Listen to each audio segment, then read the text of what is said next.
So bro, ito na ang fast talk. Dapat mabilis ka din Nakakabahan ako sumagot. sa fast talk na to. Mahirap nga yung mga tanong ko sa'yo, pero maganda yung mga sagot na eh. So ito na, Edu, game na. Okay. So, bike o motor? Ay, putik ano. Bike. Condo o house and lot? Siyempre, house and lot.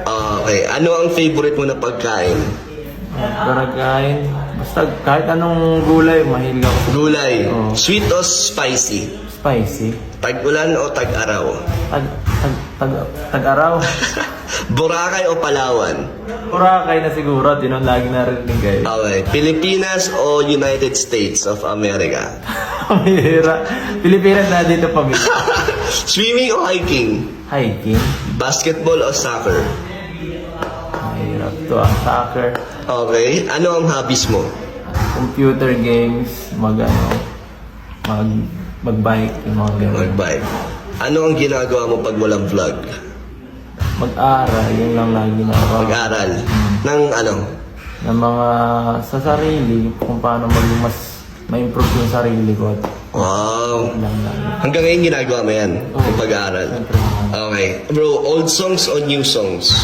Old songs, maganda yun. Mga pang matatanda, ganon. Hindi mo matanda yung mga kahit yung mga ano na natin dati. Mga 90s. Oo. Okay. Ito, Pinoy movies o Hollywood movie? Hollywood ako. Okay. So, kung magiging mayaman ka, ano ang una mong gagawin?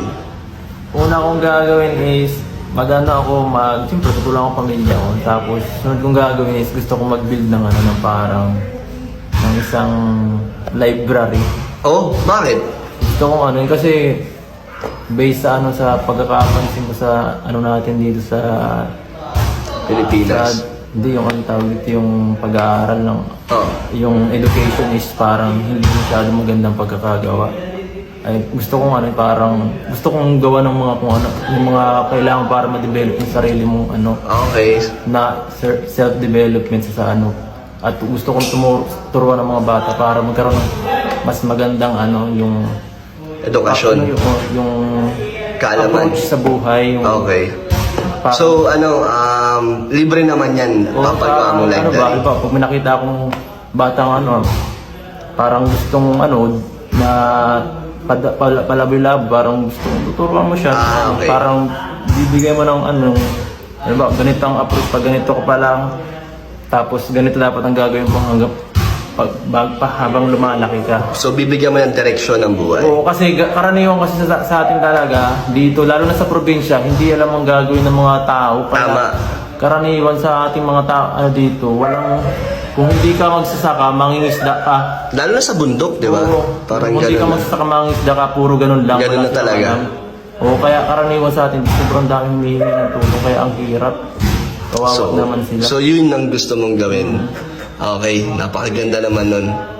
So, ito bro, kung may makakasama ka na artista sa buong araw, sino at bakit? Sino ba? Wala mo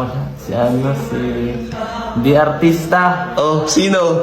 Gusto ko si Elon Musk, bro. Ay, grabe yun. Hindi, yun, yung malupit na na para siyang si Tony Stark ng mundo eh. Sobrang lapit nun. As in, siya yung reality ng Tony Stark. Oo, lahat ng naiisip niya ginagawa niya. Ang galing. Tama. So, si Elon Musk ay, para sa mga hindi nakakilala, sino ba si Elon Musk? Si Elon Musk ay isang inventor yun ng parang siya ng businessman siya pero talaga Inventor din parang siya. inventor din Oo. talaga siya eh.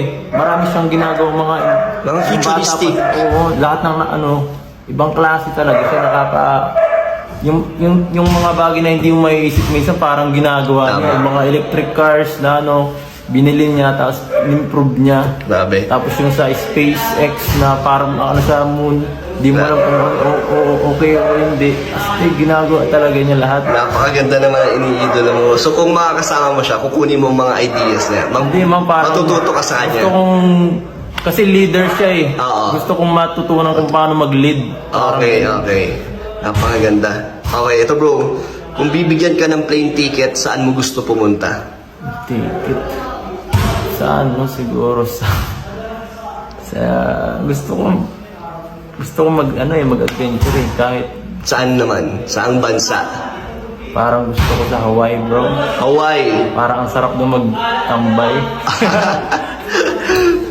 eh. Chill lang, no? Oo, parang ganda nun eh. Okay. Eto bro, kung may second chance na ibibigay sa'yo, saan mo gagamitin?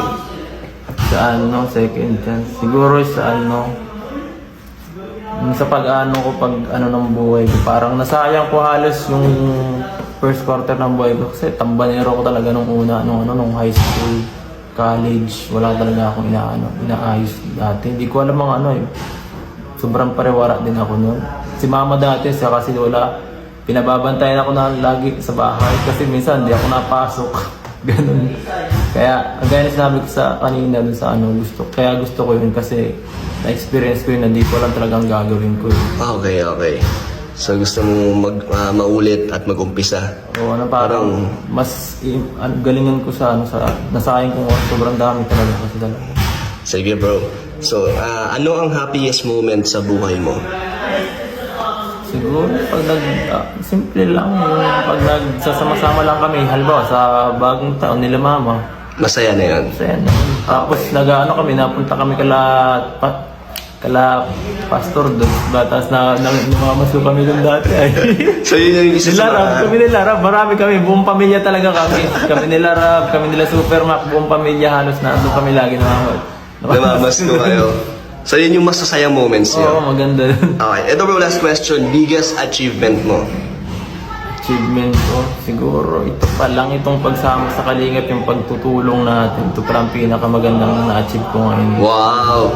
Kasi, ano eh, hindi natin i-expect na magkakaganto talaga yung time.